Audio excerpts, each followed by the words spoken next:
अचानक राधिका मौसी को किचन से कुछ गिरने की आवाज आई। उन्होंने बाहर निकल के देखा तो किचन में उन्हें कोई सफेद साड़ी में दिखा।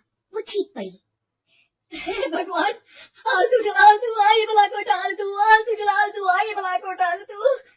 राधिका मौसी को चीखते सुनकर श्रवण बाहर आता है भागते हुए। अरे माँ, क्या हुआ? क्या दिख लिया? दादी माँ आ गई क्या सपने में? अरे बेटा, रसोड़े में देख तो कौन है? श्रवण रसोई में झांक कर देखता है और उसे कोई नहीं दिखता अंदर। अब रसोड़े में तो कोई नहीं है माँ। कोई सफेद साड़ी में नहीं है क्या? नहीं माँ, कोई भी नहीं है। चिल्लम चिल्ली की आवाज सुनकर काजल भी वहाँ आ जाती है। अब क्या हो गया माँ जी? अरे बेटा, रसोड़ी में एक चुड़ैल थी सफेद साड़ी में। अरे क्या कर रही थी वो अंदर? अरे बताया नहीं, कल आएगी ना तो पूछ लूंगी। चुड़ैल जी, आपका क्या प्लान है? माँ जी, रात बहुत हो गई है, आपने कोई बुरा सपना देखा होगा, चलिए सो जाइए। राधिका मौसी सोने तो चली जाती है पर उनको रात भर नींद ही नहीं आती। वो कुछ भी उलझुल बातें सोचने लगती है। कहीं चुड़ैल की वजह से तो घर में टेंशन नहीं हो रहा, कहीं उसी की वजह से तो वो दादी नहीं बन पा रही। सुबह जब राधिका मौसी रसोई में छानबीन करती है तो पाती है कि नींबू का अचार गायब है। चुड़ैल नींबू का अचार ले गई? मुझे तो ठीक नहीं लग रहा कुछ। चुड़ैल को भी पता है कि जिंदगी का असली मजा तो खट्टे में ही है। राधिका मौसी झट से श्रवण को फोन कर देती है। बेटा, मुझे समस्या समझ में आ गई है, हमें एक तांत्रिक की जरूरत है। अरे क्या बोल रही हो माँ, तांत्रिक की क्या जरूरत है? आप पूजा पाठ तो कर ही रही हो ना। आलतू जलालतू मंत्र सारे फालतू जैसे कुछ मंत्र पढ़ो, चली जाएगी अपने आप चुड़ैल। अरे नहीं बेटा, कभी चुड़ैल को कम नहीं समझते। अरे तुझे पता भी नहीं चलेगा कि कभी वो छल करके काजल की जगह घर की बहू खुद बन जाएगी। क्या माँ, कुछ भी बोल रही हो? कहाँ काजल और कहाँ चुड़ैल? वैसे एक बात बताओ, काजल को अगर गाने के लिए बोल देना तो चुड़ैल काजल की आवाज सुनकर घर तो क्या धरती लोग छोड़कर चली जाएगी। तुम ना पढ़े लिखे बच्चे हर चीज को मजाक समझते हो। तुम रहने दो, मैं खुद ही तांत्रिक को बुला लेती हूँ। अच्छा सुन, शाम को इमली लेके आना। क्या है कि चटनी खाए बहुत दिन हो गए है ना? नहीं माँ, इमली तांत्रिक से ही मंगवा लो ना, आटा वगैरह भी उसी से पिसवा लेना। देखो मुझे काम करना है। श्रवण रात को कई तरह की सब्जियों के साथ माँ के कहने पे चटनी के लिए इमली भी ले आया था, लेकिन राधिका मौसी के दिमाग में अलग ही फिल्म चल रही थी। उन्हें अब सिर्फ शक ही नहीं यकीन होने लगा था कि शायद चुड़ैल ने श्रवण पर अपना जाल बिछा दिया था, जिस वजह से श्रवण उनकी बात ही नहीं मान रहा था। पर कोई नहीं, आने वाली रात में राधिका मौसी खुद तैयार हो गई चुड़ैल को पकड़ने के लिए।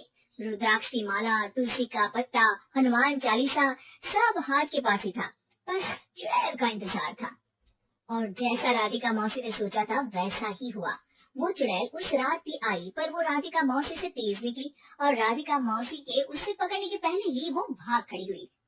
जरूर बहू पैसा आया है उस चुड़ैल का, तभी तो श्रवण के कमरे में गई है। और अगली सुबह राधिका मौसी पिछली रात हुए हमले में किन चीजों का नुकसान हुआ उसका हिसाब लगा रही थी। उनके खेमे से एक आम के अचार की शीशी भी गायब हो चुकी थी और वो इमली भी जो कल श्रवण लेकर आया था। राधिका मौसी इस बारे में सोच ही रही थी कि श्रवण जल्दी से रसोड़े में आकर दवाइयों की पोटली ढूंढने लगता है। अरे बेटा, क्या हो गया? अब माँ, वो काजल की तबीयत खराब है, बहुत घबराहट हो रही है उसे। हे भगवान, मैंने पहले ही कहा था कि तांत्रिक को बुला लेते हैं, पर नहीं, अब देखो उस चुड़ैल ने काजल को अपने वश में करना शुरू भी कर दिया है। हालांकि श्रवण भूतों में विश्वास नहीं करता था, पर अब वो भी डर जाता है और राजी हो जाता है एक तांत्रिक को बुलाने के लिए। कुछ ही घंटों में तांत्रिक आ जाते हैं और राधिका मौसी तांत्रिक जी को सब बता देती है। घर संकट, घर संकट, चुड़ैल को मारू जोर छाकर, ओम हट स्वाहा खटखाटे आहा। ये क्या मंत्र है? मेरे खुद के ओरिजिनल मंत्र है, कल रात को ही लिखे हैं, अच्छे लगे तो दाद चाहूंगा। एक और मंत्र सुनो, और तो क्या है, आब्राकडाब्रा, दिल्ली बम्बई आगरा, चंदा मामा सोरले सुरन मामू जारा। ये मंत्र है? अरे कोई चालीसा वालीसा पढ़ो ना। वक्त कम है, 40 नहीं पड़ेंगे, 20-25 में काम चलाना पड़ेगा। अलग निरंजन जाके लंदन, मुफ्त का मंजान जिस मेरे लंदन। अरे जल्दी करो तांत्रिक जी, जल्दी करो। तांत्रिक अपने उल झलूल मंत्र पढ़ने लगता है। श्रवण को तांत्रिक पे शक होता है। वो अपने एक डॉक्टर दोस्त को कॉल कर देता है ताकि कोई अनहोनी हो तो इमरजेंसी में चीजें मैनेज हो जाए। तांत्रिक धुनी रमाता है जिसकी वजह से कमरे में काफी धुआं हो जाता है और जिसकी वजह से बहू की घबराहट बढ़ जाती है। अब भागेगी चुड़ैल। हाँ। बहू खांसते हुए धुएं से बचने के लिए बाहर चली जाती है। अरे भाग रही है, भाग रही है। पीछे पीछे श्रवण भी जाता है। बहू एक सोफे पर बैठ जाती है। तभी डॉक्टर दोस्त आ जाते हैं और श्रवण को पानी लाने के लिए कहते हैं। थोड़ी चेकअप के बाद डॉक्टर कहते हैं, मेरे हिसाब से जाप का काम पूरा हो गया है। क्या मतलब? अरे कुछ भी नहीं माँ, कोई चुड़ैल नहीं है, खुशखबरी है, अब दादी बनने वाली है। मगर वो सब अचार के डब्बे। श्रवण दोनों अचार के डब्बे अपनी माँ को दिखाता है जो कि उनके बिस्तर के नीचे छुपे हुए थे। आपने सही बोला था माँ, वो चुड़ैल काजल ही थी जो खट्टा खा रही थी। हमें कल ही पता चला, पर हमने आपको ये तांत्रिक वाला काम करने दिया ताकि आपको भरोसा हो जाए कि भूत वगैरह कुछ होता ही नहीं।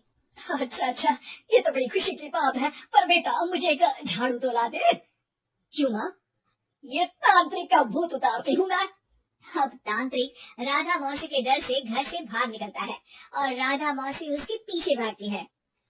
अरे संकट ये घनघोर है,